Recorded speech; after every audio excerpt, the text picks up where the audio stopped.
Айлана чөйрөнү көрктөндүрүү максатында улуттук жашыл мурас өнөктүгүн улай Беш Таш мамлекеттик жаратылыш паркына 400гө жакын ийне жалбырактуу карагай көчөттөр отургузулду.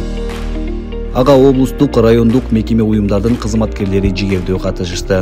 Облустун аймагында жалпысы 189 гектар аянтта көчөт отургузуу пландаштырылган.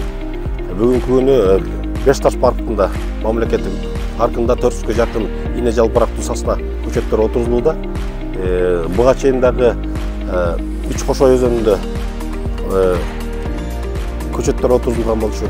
Отургузулган көчөттөрдүн өнүмдүүлүгүн көзөмөлдөө иштерин Кыргыз Республикасынын жаратылыш ресурстары, экология жана техникалык көзөмөл министрлигинин Талас регионалдык башкармалыгынын тийиштүү кызматкерлери жүргүзөт.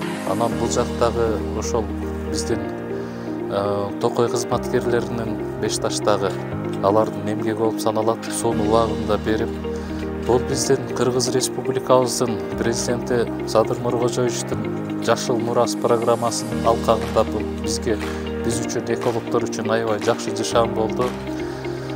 Ушинтип токойлорубузду өстүрүп, келечек муундарга калтырып берүү боюнча анан бүгүнкү күнгө бардык ушул парктын кызматкерлери, Беш Таш паркынын кызматкерлери тартылып, бул жерди алдын ала айдап, ар бир көчөттү туура өстүрсөк, анда бул өсүмдүүлүгү, өнүмдүүлүгү дайым жакшы көрсөткүчтө болот. Белгилей кетсек, былтыркы жылыда аталган иш-чара Беш Таш мамлекеттик жаратылыш паркынын аймагында ишке ашырылган. Тыкыр көзөмөлдүн натыйжасында бүгүнкү күндө отургузулган көчөттөрдүн өнүп өскөндүгүн көрүүгө болот.